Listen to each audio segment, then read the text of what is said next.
This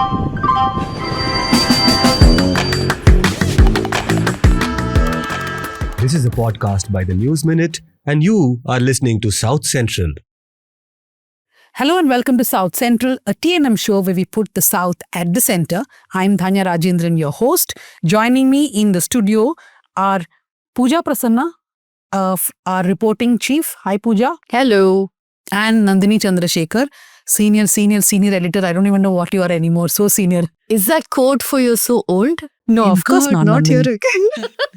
Thanks, Dhanya. I just want to say that I don't know how many of you have this problem. I have this thing, sleepy eyes. If I put some chemical or some old kajal or something, I feel like my eyes are sleeping and I have no control over it. So today is my sleepy eye day. So in case I just doze off in between or I'm yawning. I'll wake you up. Yes, please do. So yeah, this is, I guess, one more episode this year and we are done with South Central for 2025. I hope that you have enjoyed the episodes till now. If you have, then do share South Central episodes with your friends, family, enemies, anyone. Tell them to follow us on YouTube, on Spotify, on Apple and all other podcast platforms. The only thing that I want to tell you this week is that we have done a bouquet of stories on the Dilip verdict. This is reportage which spread over many months. We also have a complaint from the Judicial Officers Association, which is judges and magistrates, against our reporting. It's been sent to the Kerala High Court. Let's see what comes out of that. But yes, do read all the reports. And as we all come to a close of this year, do become a subscriber if you haven't already. Because as you have seen in the last few months, we have pivoted towards paywall more and more because we want people to support us at least like that. So do become a subscriber or you can contribute to a reporting fund. And now we will go to the headlines with Pooja. We start with the story that Dhanya was mentioning. Kerala actor assault case. The survivor complains to police over identity leak and online abuse. If you've at all gone on the internet and read anything on this, the algorithm would have thrown up many such things. This is a week after the verdict. In the 2017 Kerala actor assault case, the survivor has approached the police alleging cyber harassment and circulation of a video linked to one of the convicts that reveals her identity.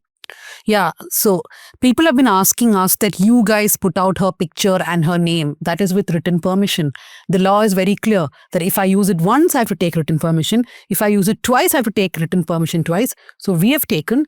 Now, as far as this police complaint is concerned, the survivor met Chief Minister Pinarayi Vijayan at an event and she handed over to the Chief Minister this complaint.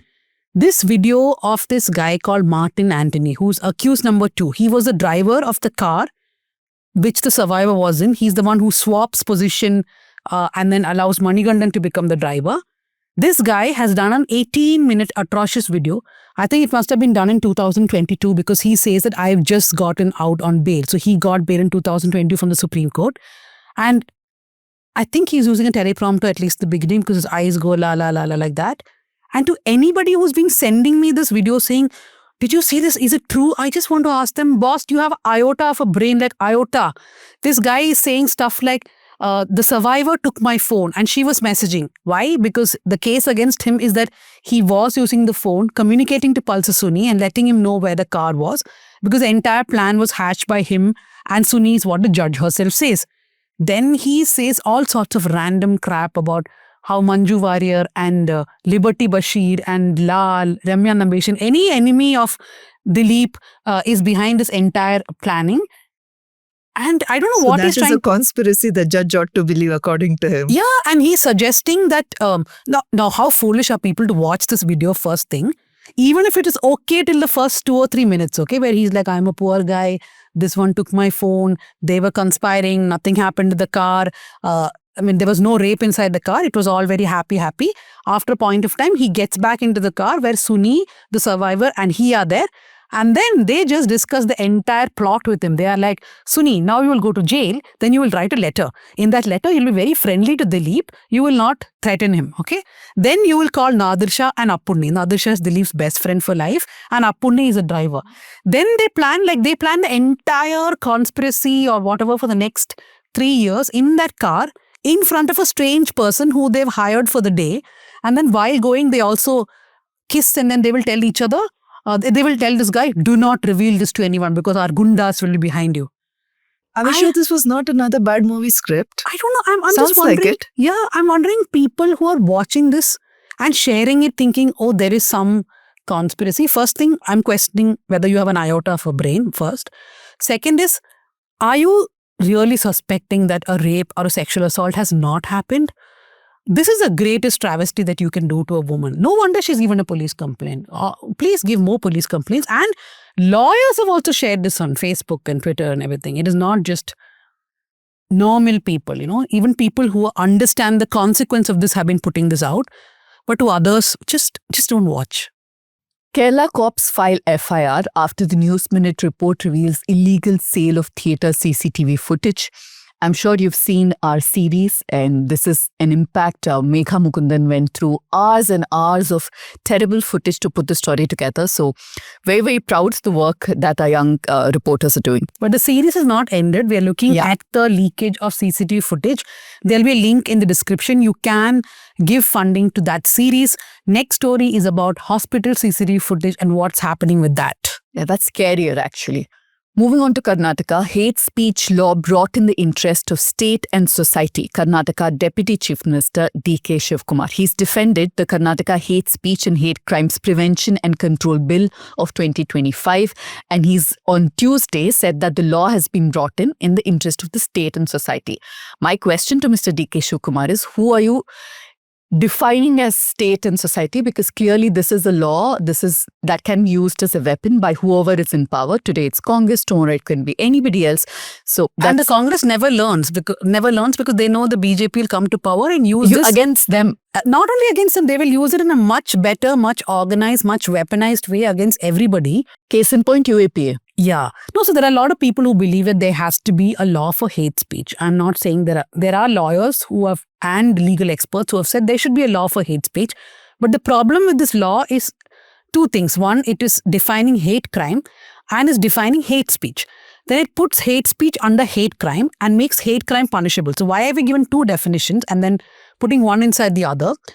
I think the reason for bringing the law is that if you follow the Arnesh Kumar guidelines, you can't randomly, the Supreme Court basically says don't arrest people who are charged under sections which have punishment less than 7 years. So in this, they've given the maximum punishment is 10 years. So the basic intent of the law is if somebody puts out a tweet, at least for some time you can arrest them, right? My biggest issue with the law is it again gives executive powers to the government, to a bureaucrat, police, whoever, to take down tweets, stories, whatever it is. And this is something that we have opposed in multiple other laws. So if the same Congress has opposed the BJP while it brought some of these laws, then why do it? But I have to call out all these right-wing warriors on every social media platform possible who suddenly discovered freedom of expression, free speech. Why do you have this law? Brother, where were you when BJP was bringing all these laws? We were talking about then and we are doing now also. Of course, the PIB, what it's done at the union level. So it's selective outrage, but yeah. Moving on to another story from Karnataka, Chilume voter data theft case. I'm sure you remember the series that we did 2 years ago. Karnataka government set to move High Court to lift stay on the FIRs. The state government has appointed senior advocate Ravi Varma Kumar to represent them before the Karnataka High Court, seeking to vacate the stay on 2 FIRs registered against voter data theft accused, that is the Chilume Trust.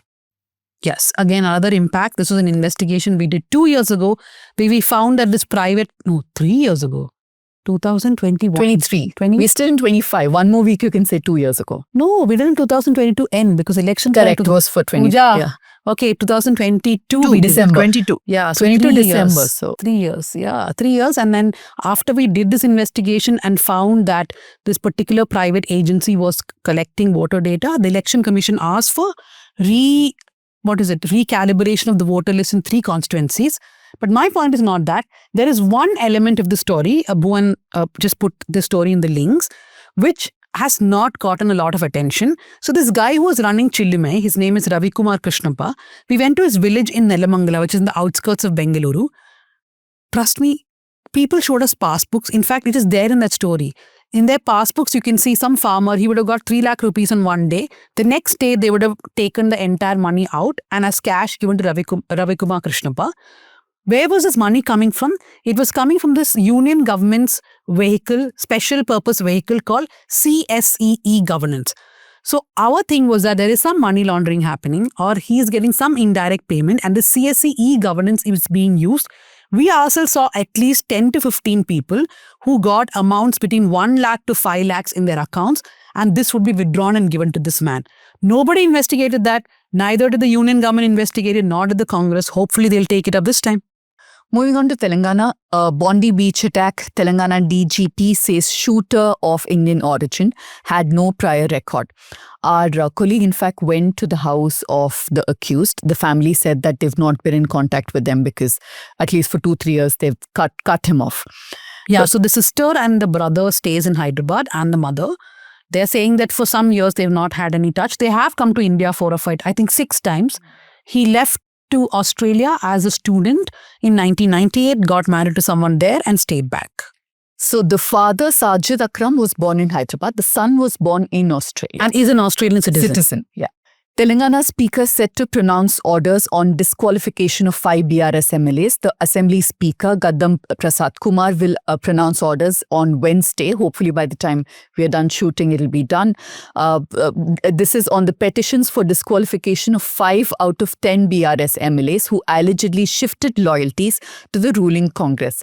This is life coming a full circle for the BRS because this was their MO for as long as they were in power. Then a headline from Power Trip, which is our weekly political newsletter. As I keep reminding you, if you're not a subscriber yet, become one so you can get access to this. We put in a lot of effort to bring you this. MNREGA revamp faces dissent from key BJP ally, that's the TDP.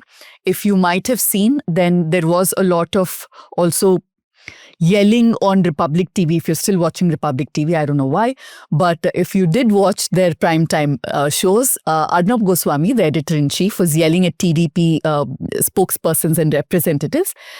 That was very fishy, right? Were you just terrible to your former employer? No.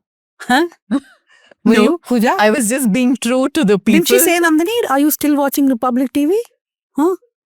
I think I can. Okay. Free speech, remember? Yeah. But the interesting part was while covering the Indigo crisis, Republic went after TDP, a BJP ally. What went down? We've gone into depth. So this VB G Ram G Bill. Oh God, good, congratulations. Oh You my got God, it I mean, right. they're so Cyrus clever, G-Ram, right? yeah. After a point of time, people were saying J Ram G Bill, J Ram G Bill, G Ram G Bill. No, but I think that was a very clever deviation. They knew that people will outrage on the name and forget the deeper damage they've done to the act. No, we Which are is- much more intelligent. We are not going to Yeah. outrage on the name. That's only for Congress 10 did. seconds. In the parliament, they went after the name, but the deeper damage they've done needs a deep So it is look. not just TDP. YSRCP is also going to Correct. oppose the bill. Moving on to Tamil Nadu, 2026 Tamil Nadu Assembly elections, Piyush Goyal to lead BJP AIDMK seat sharing talks. I don't know how much he knows about Tamil Nadu, but okay. Union Minister Piyush Goyal, who had earlier played a key role in managing alliance and seat-sharing negotiations between BJP and ADMK, has been entrusted once again with the crucial responsibility ahead of the 2026 election. Quite a task, I must say, he has, because I don't think ADMK will cede very easily, so there will be a lot of push and pull They on did that front. have their meeting last week where they decided to handle the entire thing, especially seat sharing with, and they were unhappy with BJP holding talks with other partners. So yeah, it's interesting to see how it turns out. Tamil Nadu DGP Abhay Kumar Singh cracks down on illegal orderly system. The personnel will be reassigned to regular policing duties with immediate effect. I must say, Dhanya, there was a couple of stories I'd done a few years ago about how these people who are supposed to be on orderly duties, right, have met with accidents, who've gotten killed, but they've shown to be on leave because they were actually shopping for the family of a police officer. They were taking the kids to school, and because that couldn't come out, they were just shown and they fudged the documents. So it's a very exploitative system. And I feel a sense of deja vu. There are so many cops who have come and said we will abolish the system, and it nothing doesn't get really abolished. happens, Yeah. Absurd and fabricated. Arapur Iyakam slams police action against Tiruvannamalai farmers. Anti-corruption group has slammed the Tamil Nadu police for arresting farmers protesting soil removal from a local lake, accusing the government of criminalizing peaceful protest. Another headline from Tamil Nadu, Thoothukudi gang rape, migrant labour contractor and 2 minors have been arrested. A 27-year-old labour contractor and 2 juveniles were arrested in Thoothukudi for allegedly sexually assaulting a migrant woman and attacking her husband in a secluded area. A headline from Andhra Pradesh, Telangana asked Supreme Court to curb Andhra from expanding the Pollavaram project. The Telangana government filed a writ petition before the Supreme Court alleging that the expansion of the Pollavaram Barkar-Cherla project by Andhra was in violation of binding tribunal awards and AP State Reorganization Act. I will read one last headline. This is our own story. Inside Prasar Bharati, how taxpayer money was used for influencer content. This is a Doordarshan project that's worth crores and a YouTube empire hungry for reach. I'm not going to tell you more, but this is there's about, curly tails in it. yes, a lot of curly tails in it. Yeah. So go and read it. This is by our the Newslaundry's reporter Basant Kumar. That's Okay. it for this week. Yeah, so we've been saying that the last month of December, because Bhuvan has been lazy, Bhuvan told us that do only one topic for every discussion. He says it's because it's a year-ender, right? Yes. Yeah. Basically, he fair doesn't want to enough. set Yeah. up guests for 2 topics, so he told us to stick to one. But we're very glad. So this, No, but I think a lot of people were telling us to look at one topic in a more detailed way as well. So yeah. this So we did on investigative journalism, we have done on communalism and secularism. Today we're going to talk about our pet topic, federalism. Joining us is Rathin Roy, a noted economist. He served as an economic advisor with the 13th Finance Commission. He's also been a member of the Prime Minister's Economic Advisory Council. He's worked with the UNDP. Thank you, Mr. Roy, for joining us here on South Central. Thank you for having me. Okay, so this is like the year-ender episodes that we are having, where we have taken one topic to discuss. We have done on investigative journalism, and we were a very optimistic lot while discussing about investigative surprisingly journalism. so. Yeah. And previously we did on communalism and secularism and how has India fared in 2025. I know that when you look at federalism per se, it's not tangible change in just 1 year. These are things happening over many years. But still, what are your thoughts about what has been happening over the last few years, either this government, previous, and all the actions put together? Well, over the last few years, if you look at the record, let's say just after COVID, then the 2 main things that have happened have both not happened. To quote Sherlock Holmes, or rather, whoever wrote Sherlock Holmes, 2 dogs that did not bark in the federal space. The first was there wasn't a census. So we actually have no idea, except speculatively, what's happening to the relative populations in different parts of India. What is the actual derived fertility rate? What's the gender ratio? And what is the occupational breakup of people in different parts of the country, in different regions of the country? That is one. The second, of course, is there has been a promised delimitation, which is due. Noises have been made regarding the delimitation, but nothing definitive has either been agreed or announced. And therefore, the 2 big tasks of federalism, other than the Finance Commission report, which was supposed to have been taken up in this decade, the decade is now half over, are still in abeyance. And this is important because of longer term trends, which have been consistently worrying me and many others about the tensions that a polity such as India is going to face over the next 20 years. So one thing that is in discussion right now, if you look at the news right now, is the change that the government wants to bring to MNREGA. This new VBG Ramji. Jai Ramji, the new bill that they want. There's been a lot of criticism. We have in fact reported that it's not just the opposition. Even the alliance parties are unhappy, like the TDP is unhappy with the bill. The YSRCP, which has sort of maintained status quo on most things, will also oppose. So the BJP looks like is going to get some pushback. But what are your thoughts on the bill itself? Is that everybody's been calling it a hit on federalism? It's not a hit on federalism. It's just that the states used to pay 20%, the non-special category states, and now they'd have to pay 40%. That is negotiable. And because it's a centrally sponsored scheme. So states are quite free not to implement NREGA if they don't want to. And if you're a prosperous state, I can understand the Telugu Desam saying it, Andhra Pradesh is the least prosperous state in South India. But if you're a prosperous state, you really shouldn't be resorting to NREGA, should you? If your per capita income, like in Tamil Nadu or Kerala, is close to Indonesia, and if you make all the money you say you make in Telangana and Karnataka and Maharashtra, then why do you need NREGA? NREGA is a last stop, backstop program in rural areas for the absolute wretched. So if you don't need it, you don't need to pay for it. Point is that you do need it. So I think what this points to, in fact, rather than talking about federalism, because I would say states in the north and the east would be far more affected, they're much poorer, is that the richer states also need the same sorts of last-stage backstopping programs that the poorer states need. So it's both a comment on the sort of weakness of and fragility of southern economies than on federalism as such. Like I said, don't want it, don't pay for it. It's okay. I mean, I thought Karnataka was very rich. I thought Kerala was very rich. So they can all afford not to have NREGA. Now, why do they want a program that throws 115 days work as charity to a bunch of people who, if they did not get that work, would starve? There should be plenty of work for everybody. But there isn't. We know that. We know that the problem in many South Indian states, Karnataka, is that Bangalore rural and Bangalore urban and Mysuru collectively are, give you 70% of the state's GDP.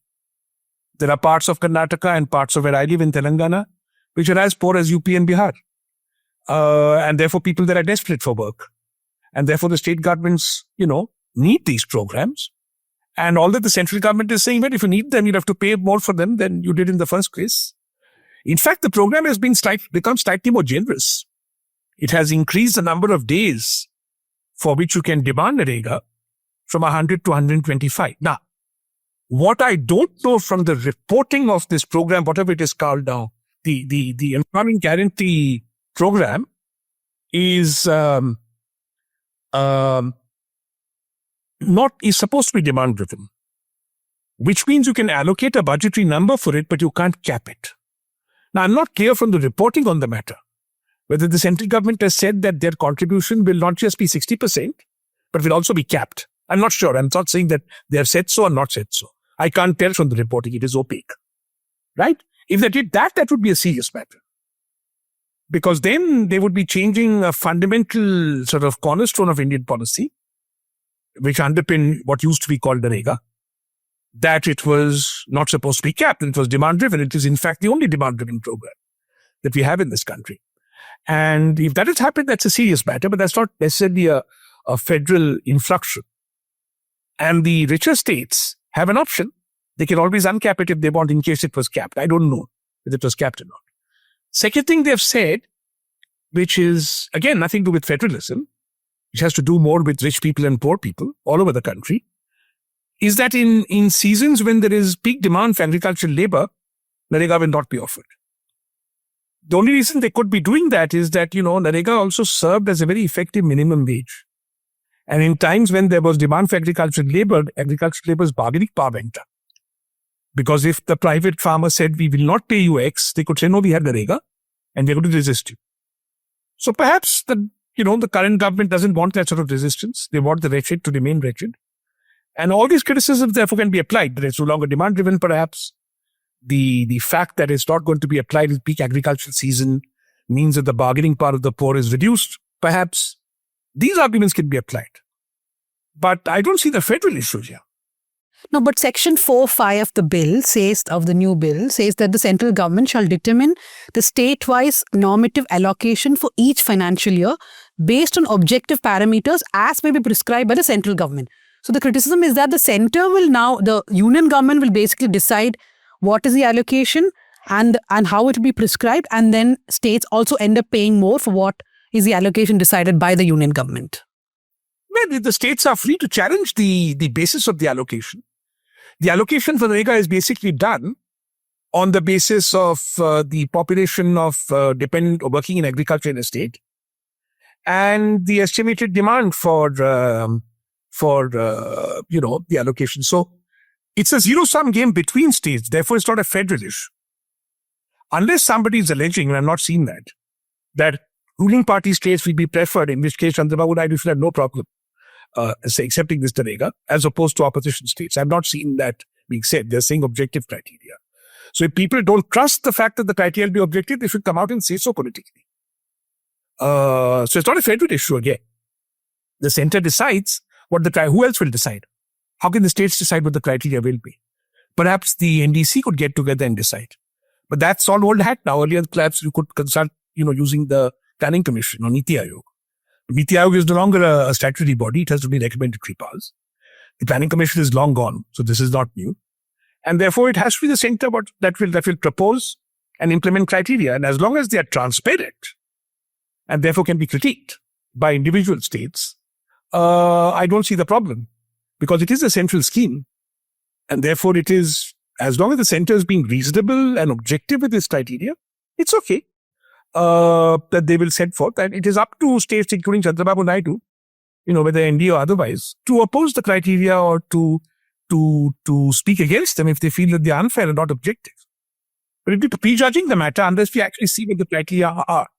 And historically, I think states have not had a problem with the criteria as framed earlier. The center always framed those criteria. There was a sort of consensus decision. The states used to be they were consulted and informed about the criteria. That is normal practice. If the center is saying it will not do so, then I'd like to hear them say so. I find it difficult to believe, but anything is possible nowadays. And those would be grounds for grouse, federal grouse. But those grounds haven't arisen yet. I think the catch is in the words that you use, right? Transparent, if they are more consultative. And that's what the states have been criticism, they take Yes. critique and they're objective. Correct. I think that's where the states have also been pushing back more and more, right? Because I hear that No state has pushed back except Andhra Pradesh has only objected to the 60-40 change. I have not seen anything coming out of any other state on the matter.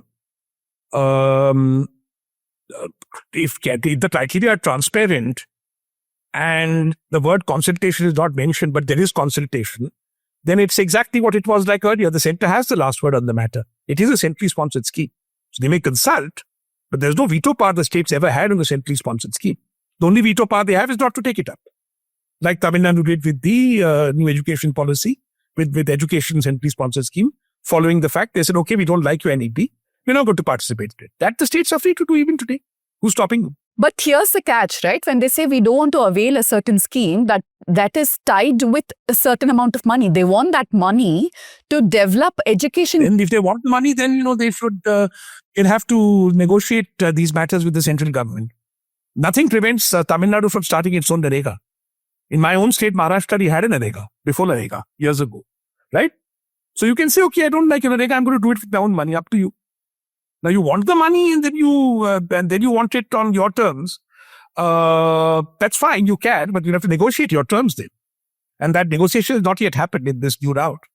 The problem is that when states want the money from the centrally sponsored schemes, they're asking for money that is from taxes, right? Especially states like Karnataka, Tamil Nadu, Kerala. They're asking for much less than what they have contributed to. And since the new GST regime has come, the cess has increased. The union government is keeping more money with itself.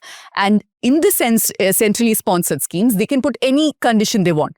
That is completely subjective, not consultative. So, for example, in the PM Shri funds, if Tamil Nadu wants those funds to take it to the next level, I don't want to compare myself with a Bihar or with a Uttar Pradesh. So, I want that money so I can improve the education. We're not perfect. We want to keep getting better. But I am not given that option because there's no negotiation. There are because fixed of parameters. Politics. Yeah. So, you cannot divorce the politics from how these schemes and the funds are disbursed. And that's where the problem is, isn't it? No, look, it's one thing to say that the imposition of cesses by the central government is unfair. And it is unfair to everybody, not just to the southern states. It's also unfair to Bihar or UP. It's unfair to any state government that the central government basically steals part of what I call the divisible pool, what is actually called the divisible pool. It's nobody's father's money. The taxes that are collected by the central government on income and consumption belong collectively to the Union of India and the states. So when the union government imposes a cess, which was a measure meant to be temporary for a specific purpose, that does that permanently and does that in ever-increasing measure, and this has been happening since the UPA, then that is definitely wrong in terms of intergovernmental fiscal arrangements. That violates the spirit and the letter of intergovernmental fiscal arrangements. On this, there is no doubt, and several finance commissions have said so. Fine. That's one issue. That has to do with the money that the state should get vis-a-vis the money that the union keeps.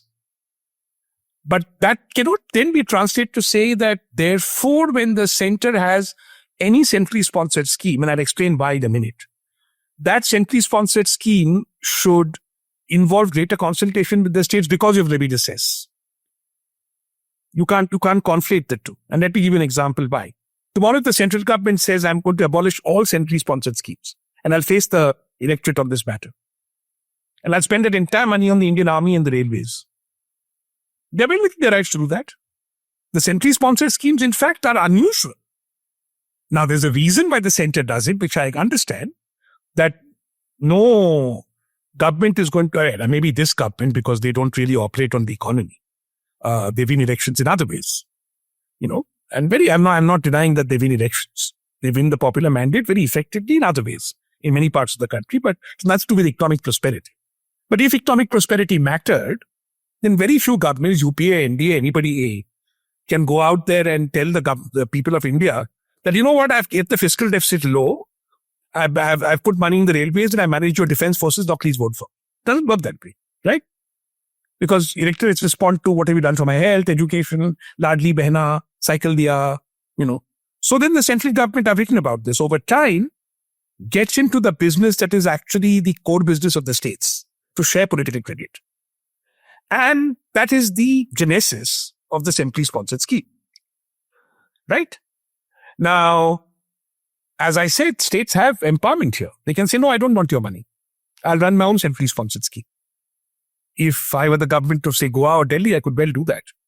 I suspect strongly if I'm the government of Kerala and I was not so unlucky with my revenue base, I could do that. But I don't do that because, that money is there and I want it, not really. And the center is offering it. And remember, the counterfactual is, okay, I don't give you any schemes. I put all the money into railways and defense. Right? So it is not possible to conflate the central government's decision to offer, and I'm using that word advisedly, centrally sponsored schemes to the states, and the illegitimacy of the central government's using cesses as a means to prop up their very weak fiscal position. The two are different matters. On the GST, the recent reduction in rates, I must confess, somewhat to my surprise, was completely consensual. No one made a noise or voted against it. It was unanimously passed. So if there's less money coming in from GST, well, sorry, that's how it is.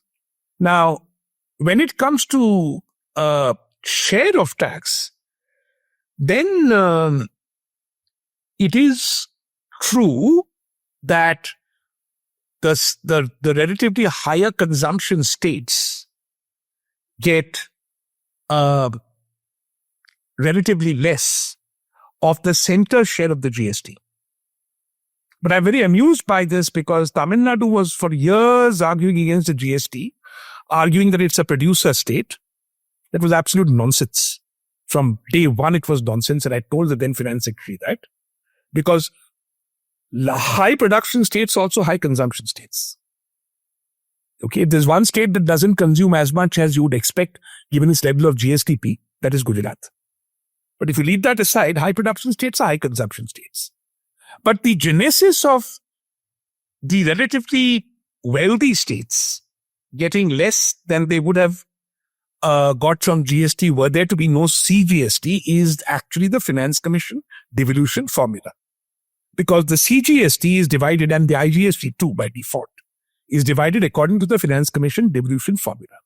And that formula has a progressive element in it, where basically, I think at the moment it is 48% of the sources, I can't remember, something between 40 and 50% of the horizontal devolution is determined by some measure of the inverse of per capita income.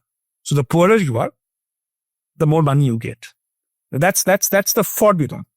That has nothing to do with where GST is collected. As far as GST is concerned, the states get what they collect, right? So I don't see the problem in this. The politics of the situation is that the centrally sponsored schemes are politically important to the center because they demonstrate last mile reach of the center, and the Prime Minister's mug is on every centrally sponsored scheme. I don't know now, some Bapu's mug may be there. And that is important politically for the Union of India, for whoever's in charge of the Union of India. It was important for the UPA, it is important for the NDA. But it is not a compulsory scheme. If people want to play that political game and don't want the money, they can say so. But I think when it came to NEP and PM Shri, Tamil Nadu, Kerala and all have chosen not to take the money. They've chosen not to take only because they don't want to comply, but they want the money. No government will say, I don't want more money, so I can do what I want with it, right? The controversy in Kerala it's a recently, they tried to... scheme. There is a conditionality attached to every centrally sponsored scheme because it is central money that is the majority of the money. Why is the union government unilaterally deciding what those conditions are? Because most of the state governments complain that we are not taken into consultation, that money is not generosity, it's not largesse by anyone. That debate was lost when the Planning Commission was dissolved. And that's been a long time. When the Planning Commission was dissolved, the entire concept of the states and the center consultatively deciding, and there was a formula called the Gargill formula, it's a long time ago, what resources would go through the planning mode was ended. Now with centrally sponsored schemes, it is the center's money. So let me give you a counterfactual. It would be legitimate for all states to argue or some states to argue. I've not heard them arguing it. There is a remarkable lack of sophistication in state governments' negotiations, I find, much to my disappointment, even the best of them. That actually, you know what? Instead of the center taking such a large proportion of the divisible pool, increase the state share and stop all centrally sponsored schemes. You can do that, with or without the Finance Commission formula. This is a separate issue. So you can say, okay, let the next Finance Commission determine the legitimate vertical devolution, that is how much goes to the center and how much goes to all the states. By saying that the center's job is not to be doing whatever Murari Bapu or Mahatma Gandhi NREGA and Sarva Shiksha Abhiyan and whatever it is called, health scheme and Pradhan Mantri ye yojana, Pradhan Mantri wo yojana, mujhe yaad nahi hai. There's a plethora of them, and this is, by the way, it's bipartisan. Both national parties have played this game, Congress and BJP. Okay. The BJP has just taken it and so many things done it better than the Congress. So you have all these schemes, say that we don't need them. These are well within the domain of the state. And just because they happen to be on the concurrent list, and the state, sometimes the center in fact uses the argument of eminent domain, which is that they are empowered constitutionally to intervene even in state subjects under the constitutional lists, should they deem it in the national interest. So if the states all argued in their memoranda, I've not seen them argue so, let's stop all this. Let the center concentrate on defense and railways and what's in the central list. And let this money become part of the state's share. That would be a genuine political federal discussion that I would love to join issue with. But you don't want to join issue with that, and you want the state centrally sponsored schemes to happen. It is the center's legitimate money, and then you want to grumble. I think that is political grandstanding. No, I agree. I think there's politics on both sides. But yes, zooming out, I don't see the need for cess to be collected and that, the union government having complete control over it. And then, because we all know that no two states are similar, despite us being the same country. The needs of each state is very, very diverse. And within the state also. Within the state. So every state government that is legitimately elected should also have the right to see how I want to develop this state. As opposed to, say, Bihar could have a different view, Gujarat could have a different view based on where they are. So why should the union government have, one size fits all sort of a formula? But where is the union government gets that power the moment you have a centrally sponsored scheme. Moment you say that something is centrally sponsored, it has to be one size fits all. You can tweak it around, But there is no option because it is the government of the Union of India and it must therefore have a uniform approach to all states. So politically, I've been very clear about this. I've spoken about this with several politicians from different states. Earlier when they happened to be in opposition to the Congress and now when they happen to be in opposition to the BJP. That if you want to make an argument, you have to argue collectively that the center is spending too much in too many areas and we would like that to stop. And your autonomy will come when that stops. One. Then we come to the question of whether the formula is fair or unfair. That's a much bigger issue. That's a different issue. But the first step is that the vertical devolution, as it's called, that must change from being preponderantly now the remit of the center to becoming more and more the remit of the states. And that has not happened. And if you look at the center's core responsibilities, its expenditure on general services, especially defense, is stagnant or in fact getting smaller and smaller as a percentage of GDP. Its expenditure on the railways is where it was always. Okay, I don't know what Vande Bharat and all that, but that is all internal. I mean, the fact that, today we have the lowest number of second-class coaches in the Indian Railways in the history of the railways, where the post-independence history of the railways, in exchange for these Vande Bharat trains, which no doubt the poor of India are traveling on great numbers. The actual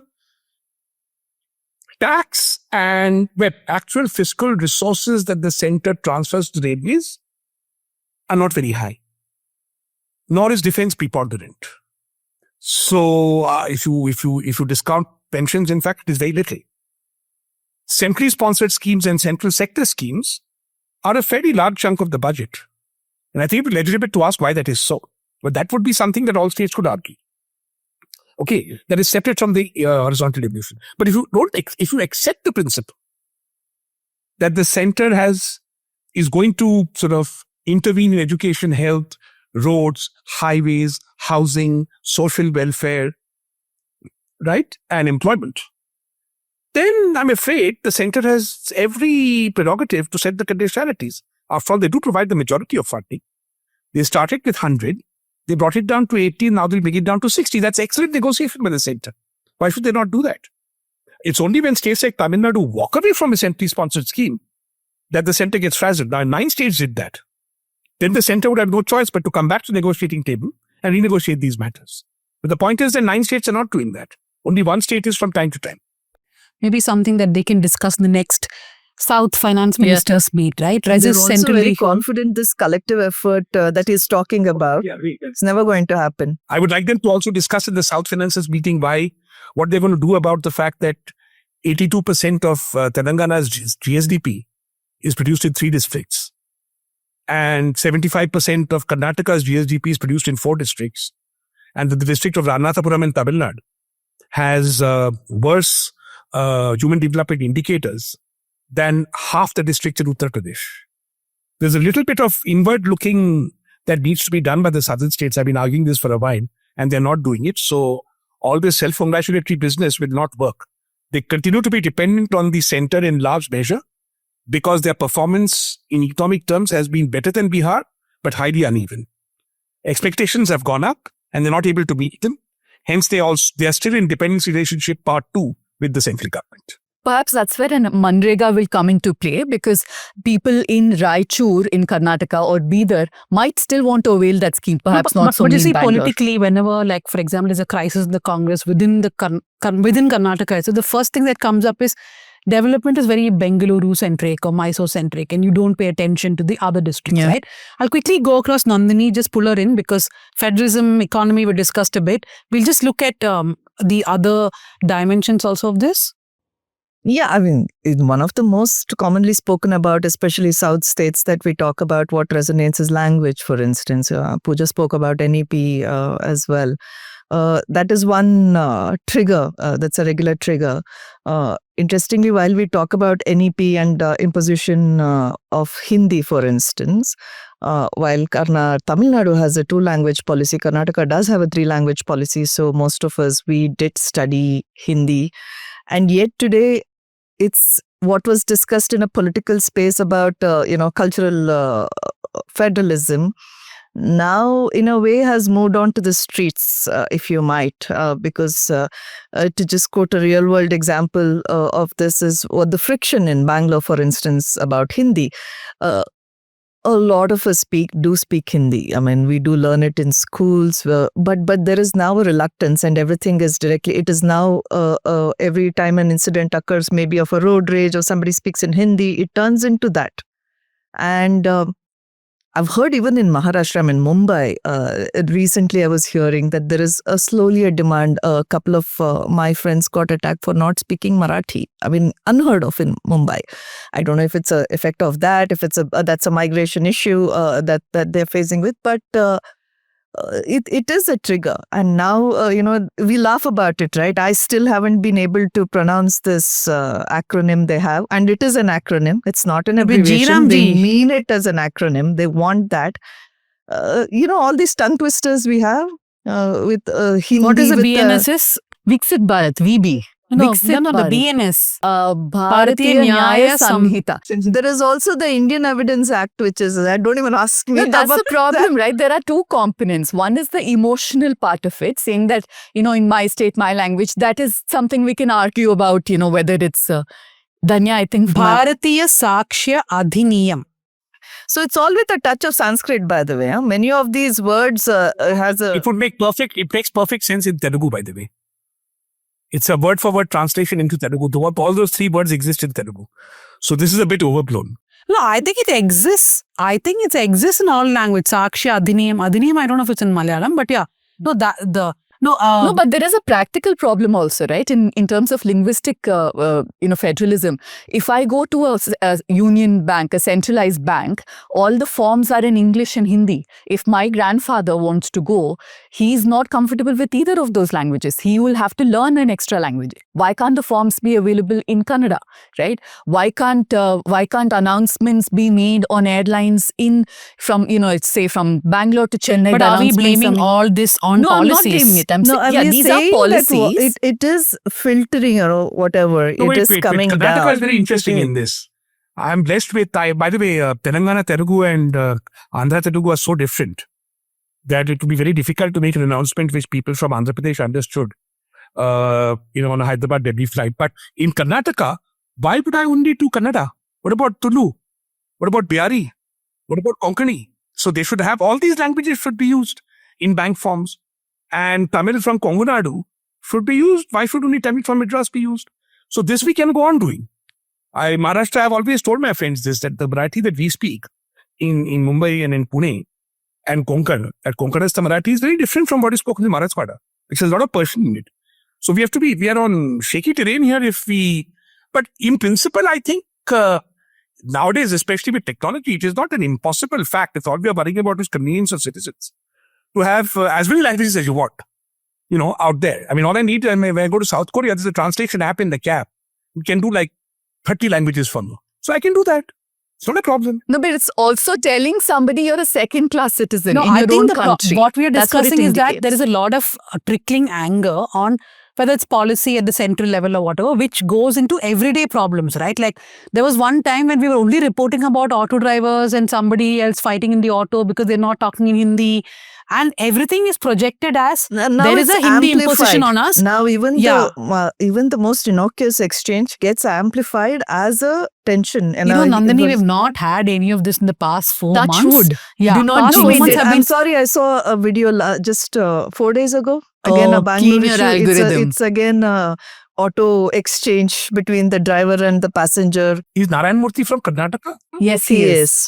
He's a Kannada-speaking Murthy, not Telugu-speaking Murthy. And Irakani is not. Irakani is a God Saraswat Brahmin from the coast. I know that. Yes, but I think they speak Marathi and Kannada at home. The Kannada-speaking too. Yeah, exactly. So you see, it's all very mixed up. The peninsula has never been a unilingual place. I think actually part of the reason why you're getting this sort of, other than Tamil Nadu, where it's a very well-organized political movement with good reason for it. At least in Karnataka and Telangana, and shortly I'm sure in Andhra when Google Garu comes to Vizag, is that the people who are making money in the modern economy, in Karnataka and Telangana are not the original inhabitants. The original inhabitants make money from rent seeking. They make rents of the modern people. Basically, they're all sort of land people. If you have land, you make money if you're Kannada. Right? If you have land, you make money if you're Tulu. And a large chunk of the modern economy is run independently of these people because these people make their rents, buy big SUVs, buy big houses and go to Bangkok for holidays. Right, fine. That's one economy. And then you have the people actually working in Andhra, in the pharma space, in the IT space. So this is causing a tension of being left behind. And that is expressing itself, in my view, as a language issue, as it should, as a language and culture issue. No, I think there is also this other class. I mean, your auto driver on the road, your bus driver. There is a huge working class that cannot speak any other language but the local language.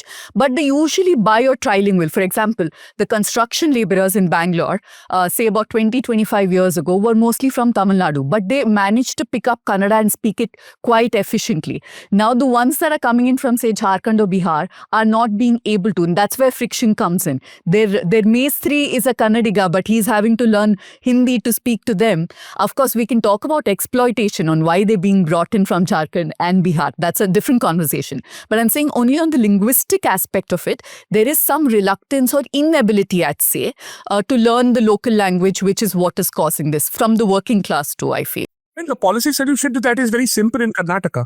Less so in Andhra. You get Canara Bank, Syndicate Bank, Vijaya Bank, all Karnataka banks to start implementing your pro-language policy. And you'll be good. Get Mohandas Pai to back it. He backs so many things. Let him do something constructive for a change and say, let's have these languages spoken in Karnataka by these three banks. So if you're looking at a road rage incident or whenever these things are highlighted, right, the ones that become viral, you find the class of people to be very different, right? There is this working class Kannadiga, and the offender who the Hindi speaking person is usually an upper class. Middle class or upper class? Middle class, upper middle class. So it is also shown to be somebody who's not unaware of the imposition of the language as such it is. They are supposed to be, if a working class Bihari doesn't get the same, people are more accommodative.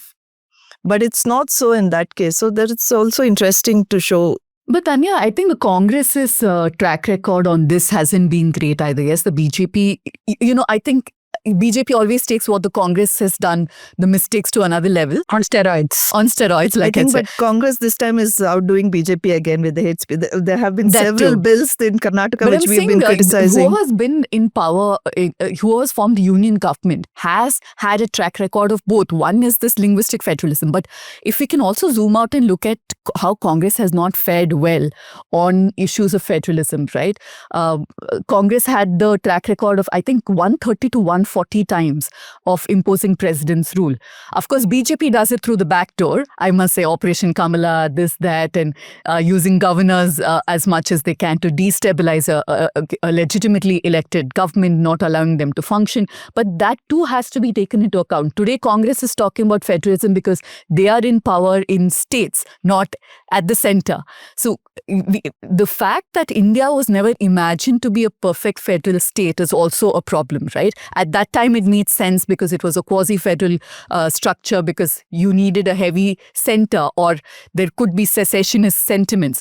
But going forward, that sentiment kept getting stronger, although the Union of India is not as much as in threat now. What do you have to say, Dr. Roy?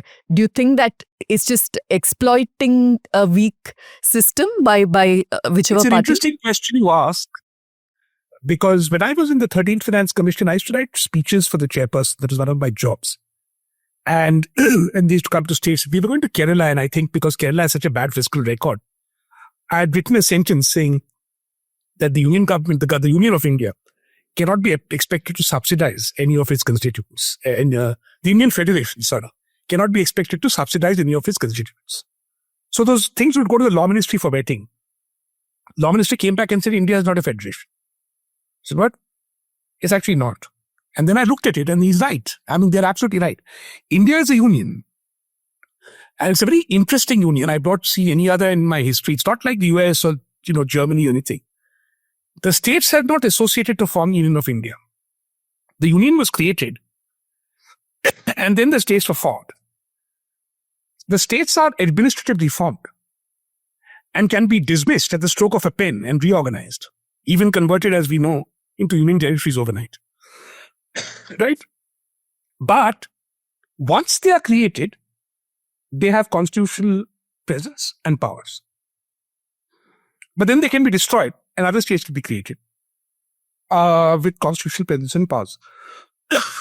So the state list in India does not specify the states to which the list applies. Hence, India is not a federation. To put another way, one solution to the Karnataka problem for me would be to divide the state into 5 parts. If I really you should be lucky that Mr. Modi doesn't talk to me anymore. But I would divide it into the Bihari part and the northern Karnataka, give all the Reddys from Bellary one bit. Hyderabad, Karnataka, it used to be called, right? You're safe in Hyderabad. You're going to get us like attacked on the streets. Why? Hyderabad is fine. I mean, I could do that in Telangana. Two can play the same game. I can divide this into northern Telangana and southern Telangana. But the point of making is the center can do all this if it wants to. The question is whether you have the consent of the people to do it or not. Now, there is no question that if I try to play these games in Tamil Nadu between Kongu Nadu and, Madurai, it's not going to work. Because the state will be up in arms. It's a limit to which the central government can do it.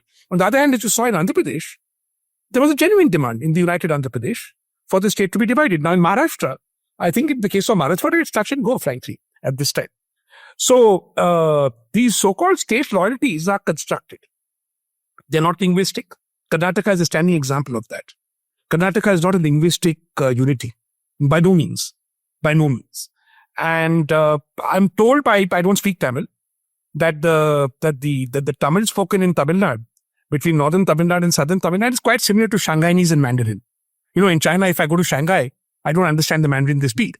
So this is quite common. So these are sort of political, cultural impositions on fundamentally what are administrative units which have been laid out and which become sources of power. And you're forgetting one dimension here. You're not forgetting, we all forget. Which is why we don't have local government in the country. Because once you create these states, you create power centers that actively poor Ramakrishna Hegde tried so hard in Karnataka. It all came to nothing in the end.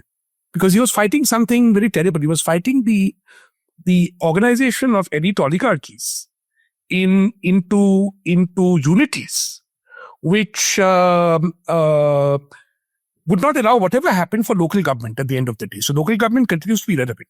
Let me give you the example of Andhra Pradesh. So Andhra Pradesh has Reddys in both Telangana and in Andhra. But then very powerful and a very small minority, but very powerful in Telangana, Velamas, who don't really exist in Andhra Pradesh in any significant measure. Kammas exist in Andhra Pradesh, like the current TDP, which is essentially a Kamma support. Core base is Kamma. And they're a very powerful caste in Kapus. Komtis exist in both. But so basically what you get is various caste realignments happening. Much as you see in Karnataka between the Bokkaligas and Lingayats. They have different powers in different kinds of places. So all these things make it a bit facile to talk about states as if they genuinely represent a collective unity. That being said, that does not detract from the federal question.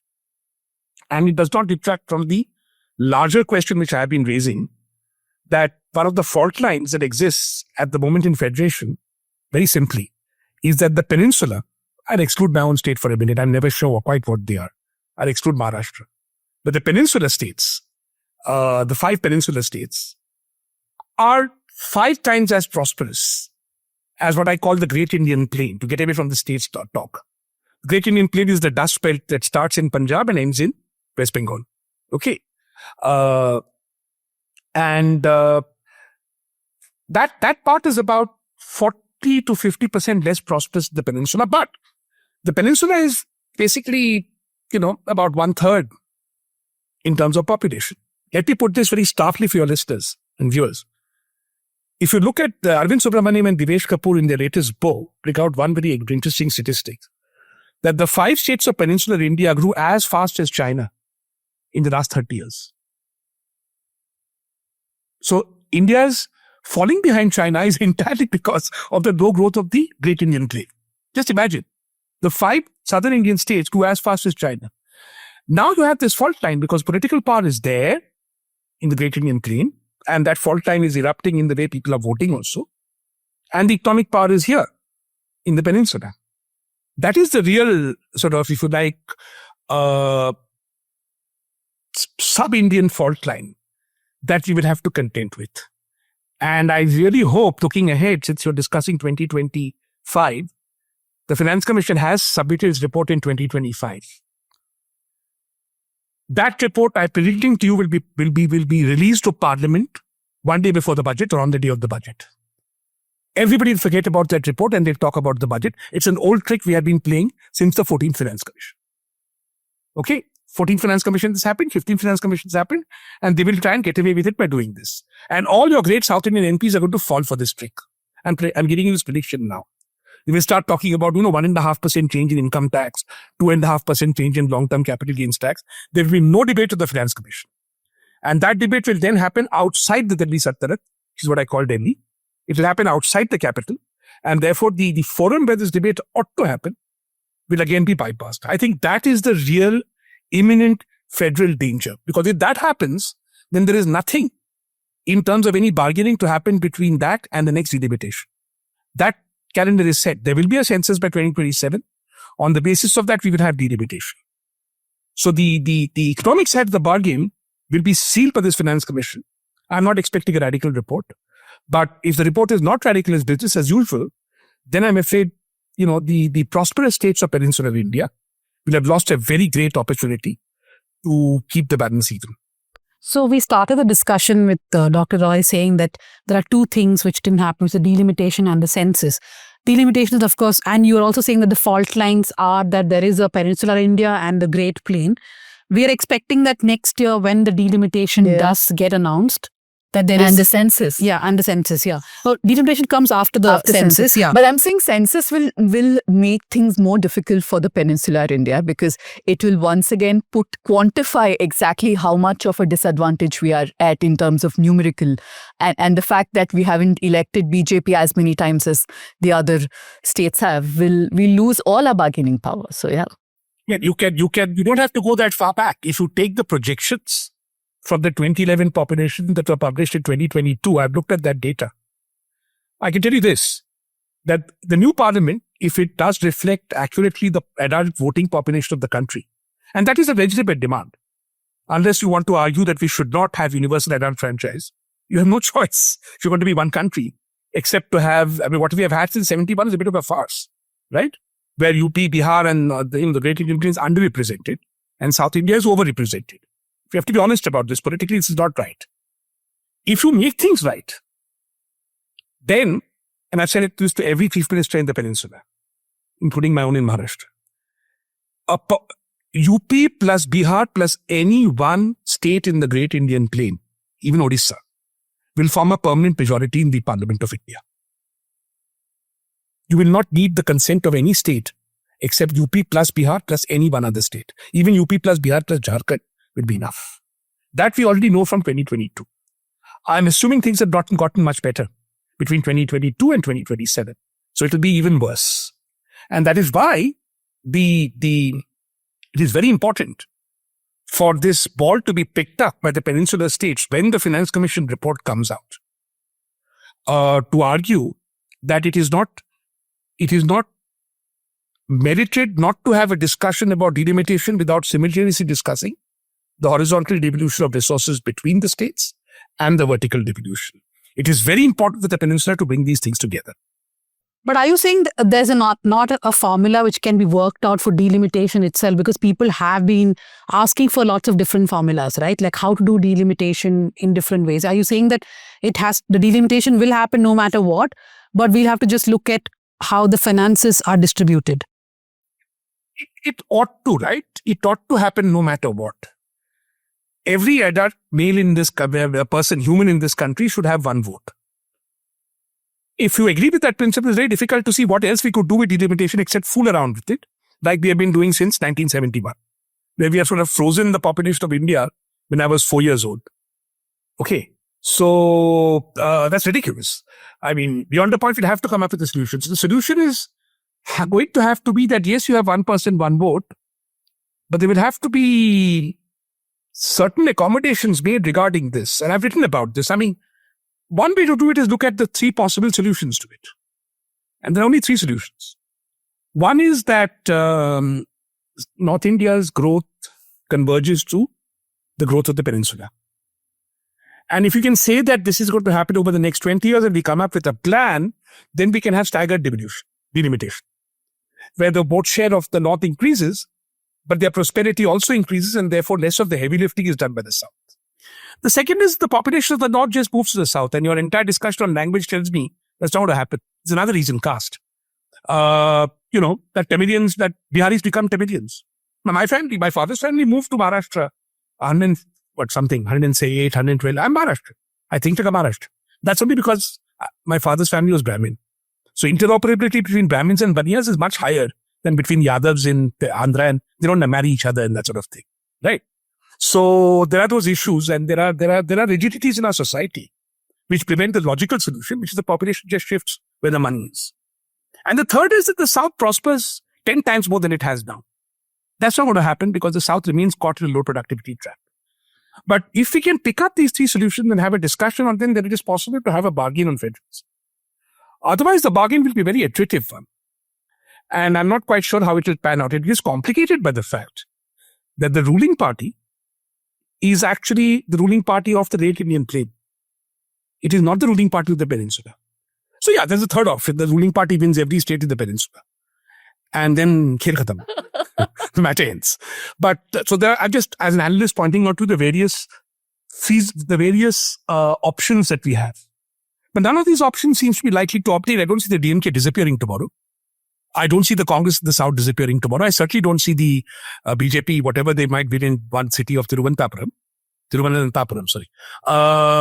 sort of winning in any substantial measure in Kerala.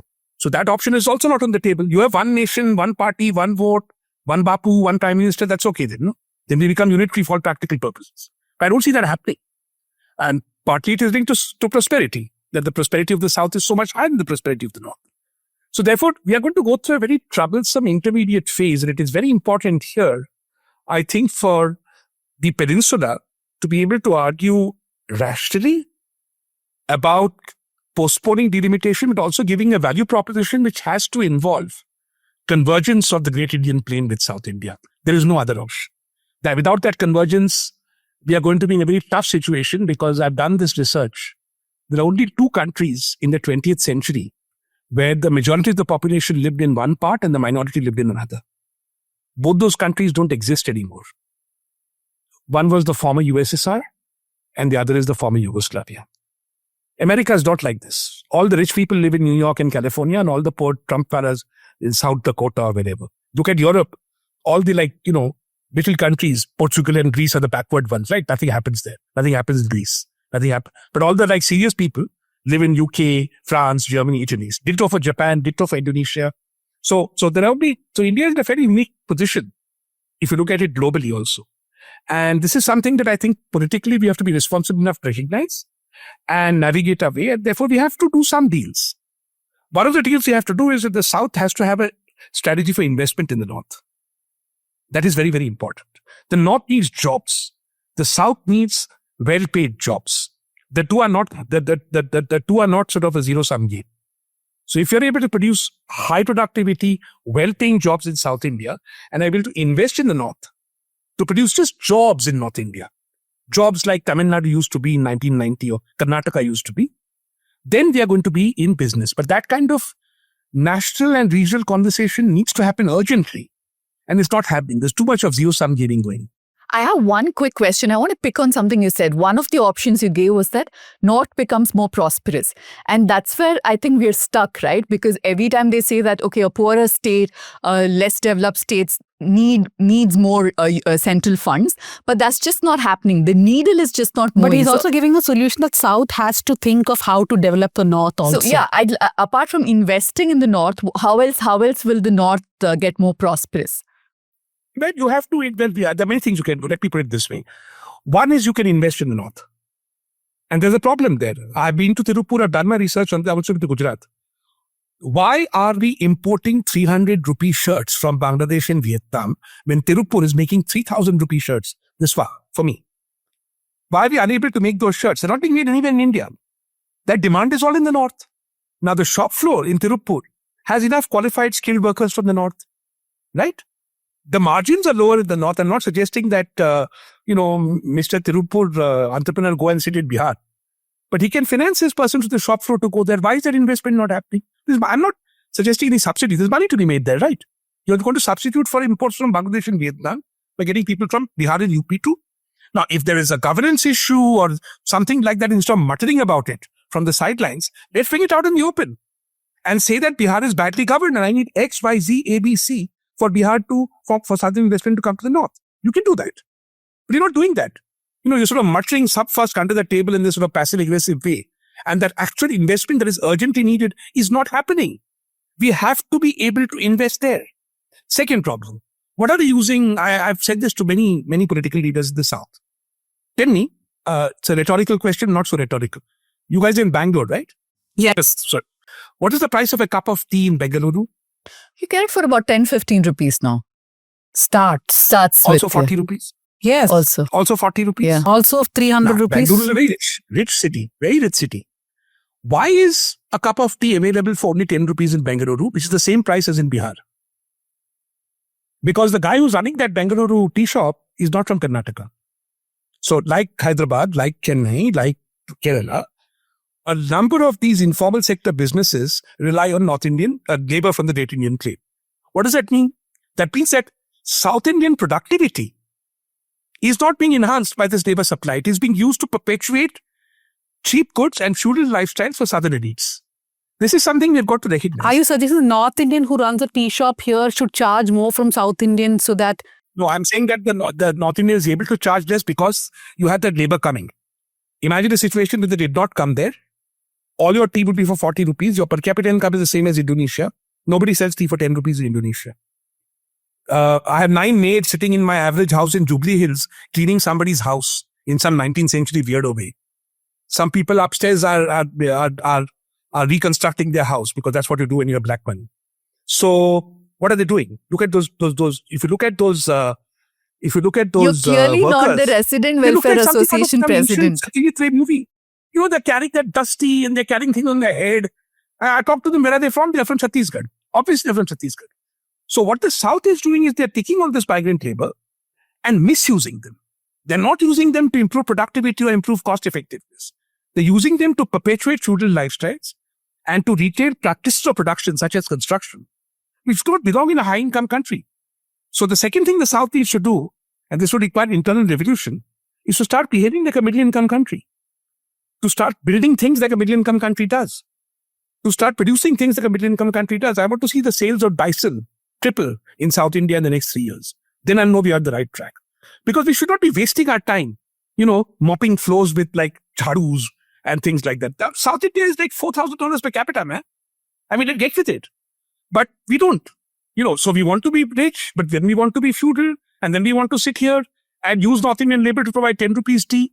This is a very unvirtuous cycle. So one is outward looking, since you asked me what, invest. Second is pay attention to productivity and jobs. Let me give you another example of how the elites here are skinning off all the money. So Tamil Nadu is 4 times as prosperous as Bihar. But wage rates in Tamil Nadu, any wage, urban, rural, agricultural, is only 80% more than Bihar. It should be 400% more if you look at GDP growth. Where's the remaining 320% going? Ask somebody living in Poisgad. I know exactly where it is going. Ask somebody living in Jubilee Hills. So there's a lot of extraction happening here by the rich also, by local elite. It's a South Indian problem. And this is being ignored. So rather than having that virtuous cycle where everybody's wages go up because productivity goes up, right? We are still focused on trying to extract. I'll give you a final example. Would you agree with me that the best possible blue-collar job you can get in India is to work for Apple or Samsung? Right? There can't be any better job. Is it? Okay, fine. Is there We'll any give better it to you job, now. blue-collar job, other than the government of India? Blue-collar, making things, really making things. Is there a better job you can get in manufacturing? We'll No, just agree with you for the Tamil sake... Nadu is a high yeah. manufacturing state. For the sake of the example, we'll agree with you now. There's no better. I mean, look, it's better to work for them than to work for like Bidla or something. So, come on. I mean, working for a Rayon factory for the Bidla is not my idea of progress. Working for Apple is cool. Working for Samsung is cool. That's what jobs people want. Now, these factories are all in Tamil Nadu. Tamil Nadu has been brilliant at getting car factories and all this. Great share of manufacturing.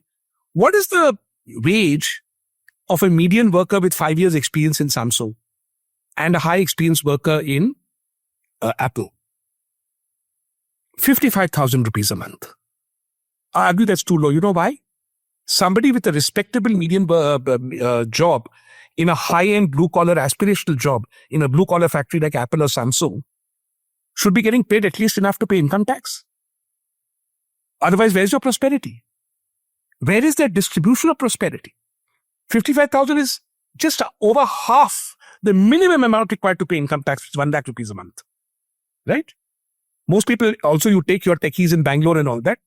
If you look at the starter jobs there, most people are not paying income tax. Most people in my GCCs are not paying income tax. So we're just not creating enough prosperity in the modern economy in South India to enable incomes to go up in ways in which we can modernize and raise productivity. That's our problem in peninsular India, right? And the other problem is creating jobs there. Now, if you think there's a better job than Apple in manufacturing, let me know and I'll apply. We are not interested in those jobs. Okay. Sometimes I think we also can be called blue-collar jobs. We do. We are, I think, combination of blue and white, journalists at least. Okay, so we'll end. Nandini, you have any final comments to make? No, okay, Pooja? I think I agree with that part. Just a thing that all of these states are prosperous, but like you pointed out, not uniformly developed, which is exactly why we still need to avail. We go as back perverse, to the yes, where thing, we started it's from. an The Ouroboros of perverse sort, term, I have a great objection with the term centrally sponsored scheme, because that in itself indicates a position of power where you're sponsoring scheme with money that is yours.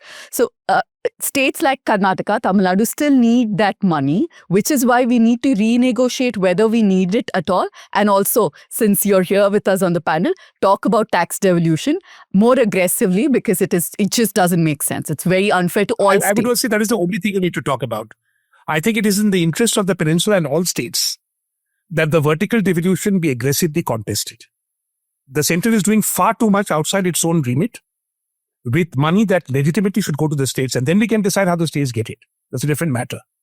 But I agree with you there that if Tamil Nadu and Karnataka and Kerala need the money, then the centre needs to take less and focus just on defence and railways.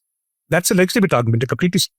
The political focus has been too much on the horizontal devolution, because that makes for better speeches as opposed to vertical devolution. So, yeah. Okay, so we will come. Little more collective thinking would be great. Yeah, but I like the idea of the finance ministers talking about two different things. One is more development spread across your districts, and the second was about how you should be resisting centrally sponsored scheme itself. Okay, so we'll end the show with recommendations from everybody. Nandini, what is your recommendation? Oh. Don't say you don't have one. I definitely have one.